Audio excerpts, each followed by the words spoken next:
resolve. Earlier today, President Putin delivered another televised address and offered the absurd pretext that he sought the demilitarization and denazification of Ukraine. In fact, he is hurling the might of his military machine against a free and peaceful neighbour in breach of his own explicit pledge and every principle of civilized behaviour between states, spurning the best efforts of this country and our allies to avoid bloodshed. For this, Putin will stand condemned in the eyes of the world and of history. He will never be able to cleanse the blood of Ukraine from his hands. And although the UK and our allies tried every avenue for diplomacy until the final hour, I'm driven to conclude that Putin was always determined to attack his neighbour, no matter what we did. Now we see him for what he is, a blood-stained aggressor who believes in imperial conquest. I am proud that Britain did everything within our power to help Ukraine prepare for this onslaught, and we will do our utmost to offer more help as our brave friends defend their homeland. Our embassy took the precaution on 18th of February of relocating from Kiev to the city of Lviv in western Ukraine, where our ambassador Melinda Simmons continues to work with the Ukrainian authorities and to support British nationals. Now we have a clear mission: diplomatically, politically, economically, and eventually militarily, this hideous and barbarous venture of Vladimir Putin must end in failure. At the G7 meeting this afternoon, we agreed to work in unity to maximise the economic price that Putin will pay for his aggression. And this must include ending Europe's collective dependence on Russian oil and gas that has served to empower Putin for too long. So I welcomed, again, Chancellor Scholz's excellent decision to halt the certification of Nord Stream 2. Mr. Speaker, countries that together comprise about half the world economy are now engaged in maximising pressure, economic pressure, on one that makes up a mere 2%. For our part today, the UK is announcing the largest and most severe package of economic sanctions that Russia has ever seen. With new financial measures, we're taking new powers to target Russian finance, in addition to the banks we've already sanctioned this week. Today, in concert with the United States, we are imposing a full asset freeze on VTB. More broadly, these powers will enable us totally to exclude Russian banks from the UK financial system, which is, of course, by far the largest in Europe, stopping them from accessing sterling and clearing payments through the UK. And with around half of Russia's trade currently in US dollars and sterling, I'm pleased to tell the House that the United States is taking similar measures. These powers will also enable us to ban Russian state and private companies from raising funds in the UK, banning dealing with their securities and making loans to them. We will limit the amount of money that Russian nationals will be able to deposit in their UK bank accounts, and sanctions will also be applied to Belarus for its role in the assault on Ukraine. Overall, we'll be imposing asset freezes on more than 100 new entities and individuals, on top of the hundreds that we've already announced. This includes all the major manufacturers that support Putin's war machine. Furthermore, we are also banning Aeroflot from the UK. Next, on top of these financial measures and in full concert with the United States and the EU, we will introduce new trade restrictions and stringent export controls similar to those that they in the US are implementing. We will bring forward new legislation to ban the export of all dual-use items to Russia, including a range of high-end and critical technological equipment and components in sectors including electronics, telecommunications, and aerospace. Legislation to implement this will be laid early next week. These trade sanctions will constrain Russia's military, industrial and technological capabilities for years to come. We're bringing forward measures on unexplained wealth orders from the Economic Crime Bill to be introduced before the House rises for Easter. And we will set out further detail before Easter on the range of policies to be included in the full bill in the next session, including on reforms to Companies House and a register of overseas property ownership.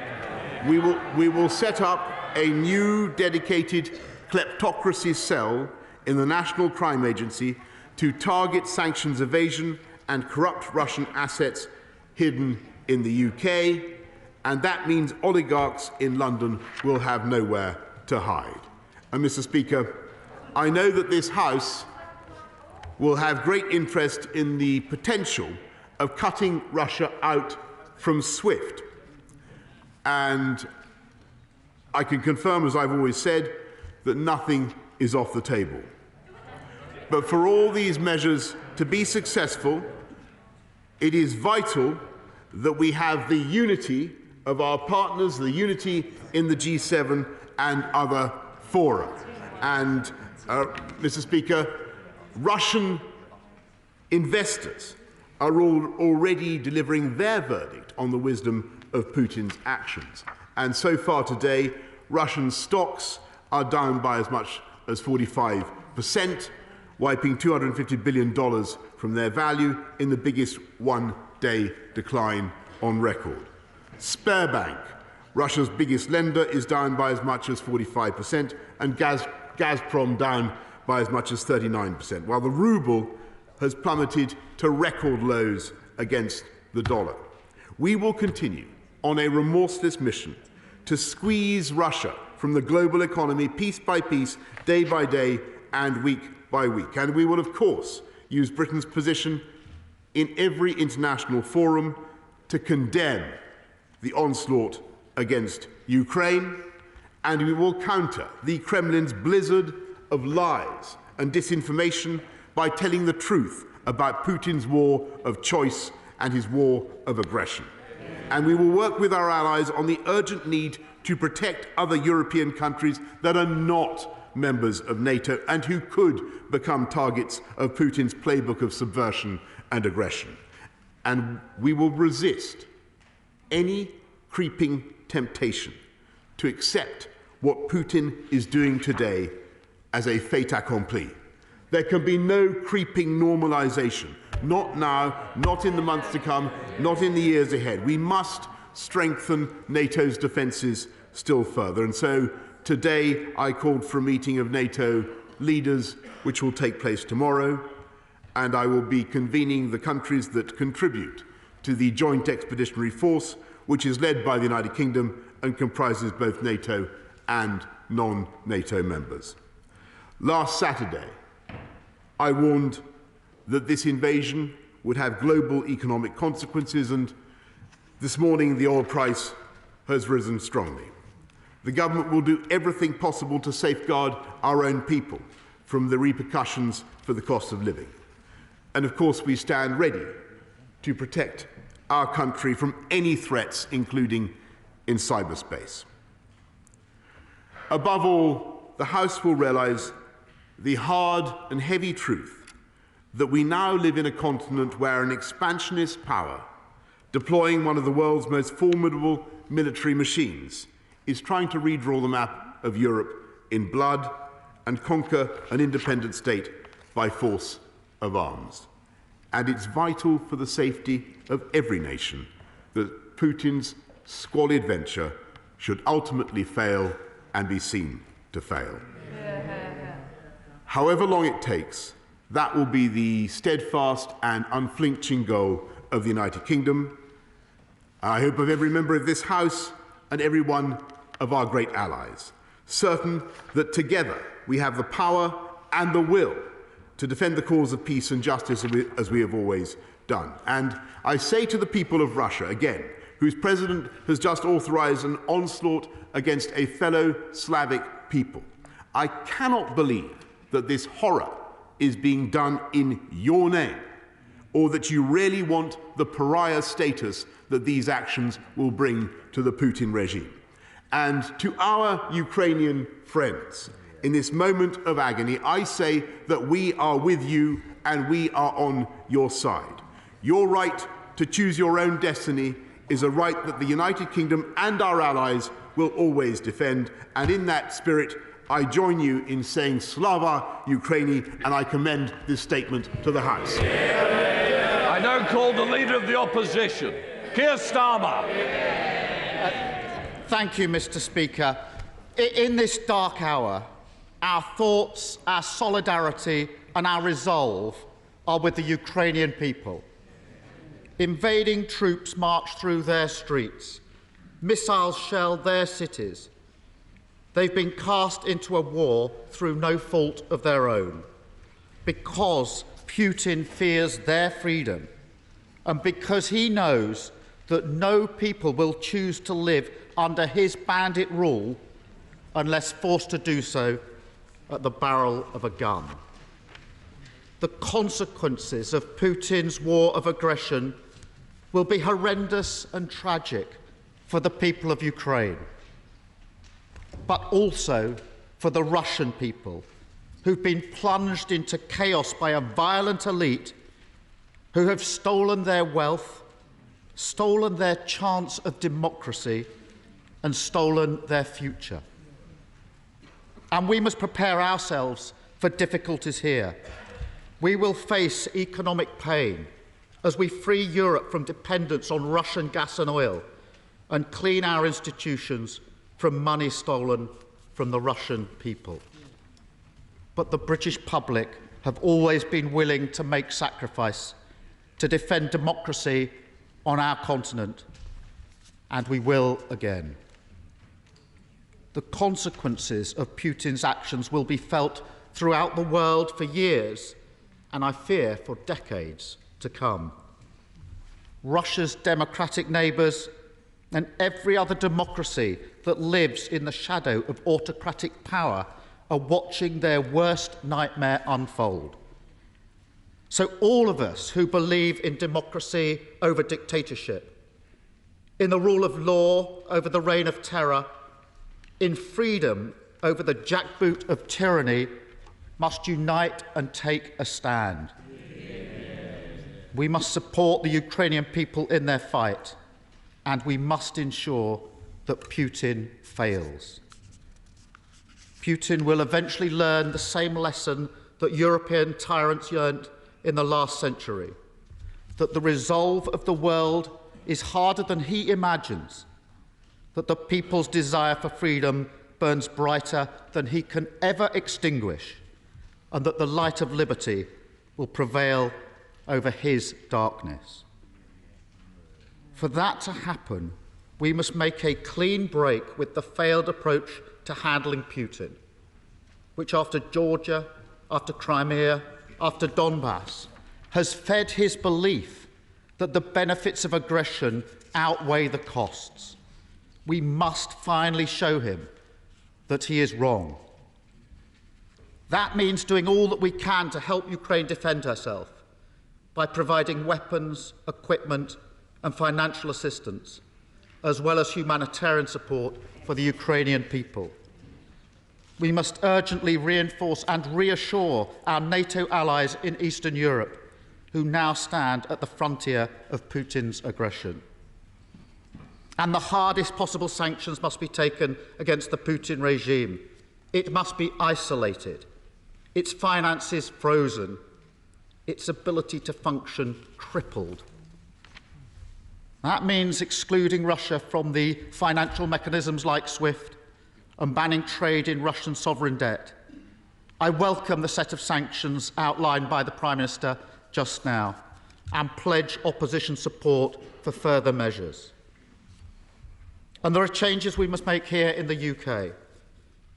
For too long, our country has been a safe haven for the money that Putin and his fellow bandits stole from the Russian people. It must now change. Cracking open the shell companies in which stolen money is hidden will require legislation.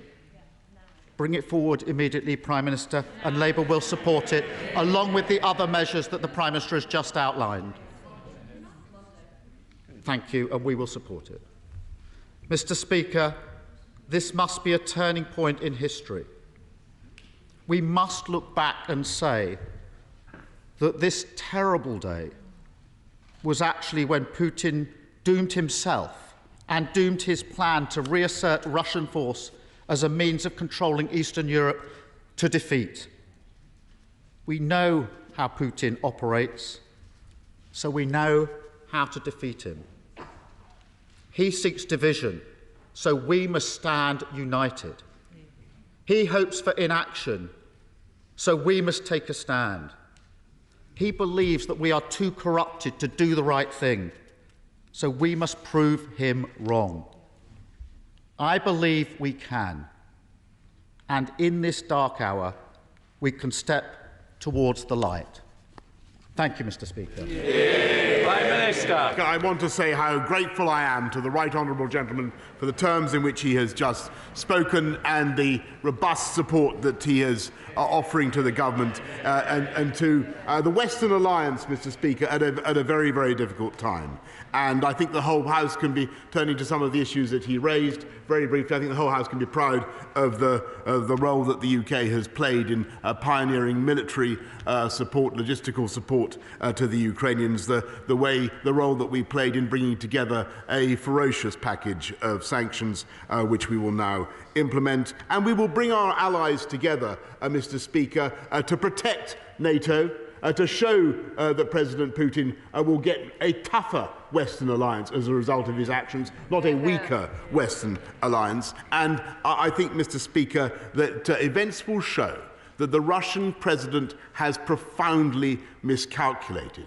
He believes that he is doing this for his own political advantage. I believe the exact opposite will prove to be the case because of the resistance that will be mounted against what he is doing, not just in Ukraine, but around the world. And we will support those Ukrainians, Mr. Speaker. We will support them economically, diplomatically, politically, and, yes, militarily as well. And I know that in due time we will succeed. Theresa May. Thank you, Mr. Speaker. Can I welcome my right honourable friend's statement this afternoon? This House and this country are united in our defence of democracy and our support for the Ukrainian people. Vladimir Putin has initiated war in mainland Europe. The response must be unequivocal and absolutely clear. So will my right honourable friend confirm that the government is putting in place every possible economic sanction so that Russia feels absolutely the cold wind of isolation and the Russian people understand that Vladimir Putin has brought their state to a pariah state? Prime Minister. I thank my right honourable friend, and she's absolutely right about what the government is setting out to do, and I do indeed believe that that will be the result for Putin and his cronies. We now come to the SNP leader. Mr. Speaker, let me thank the Prime Minister for an advance copy of the statement, and let me also welcome the very close contact he has kept with the Ukrainian President, of course, importantly, overnight. I was grateful that I had a chance to meet this afternoon with the Ukrainian Ambassador to the UK and indeed with Ukrainian MPs. Our thoughts and our support is very much with each and every one of them, as it is with all of the people of Ukraine. Mr. Speaker, although last night's events have been prophesied and predicted for some time, the acts of Russian violence, aggression and tyranny are no less shocking. What we are witnessing is a full-scale invasion. It is an act of war. This is, first and foremost, an unprovoked attack on the peace and the innocence of Ukraine and of its people. But it's equally an attack on international law, an attack on our European democracy, an attack on the peace that our continent has so carefully built over the last 75 years. President Putin, and President Putin alone, bears responsibility for these horrific acts. And it is he and his Kremlin cabal who must pay a massive price for their actions. It is important to say to the Russian people that we know that Putin is not acting in their name. He is a dictator. He is an imperialist. He is a tyrant. He is much a threat to his own people as he is to all of us. Mr. Speaker, this is a moment for unity, and it's especially a moment for European unity. All of the economic sanctions that are now finally being implemented have one clear objective: the complete economic isolation of the Russian state. Can the Prime Minister confirm that this is the objective and that he has agreed that with his international allies?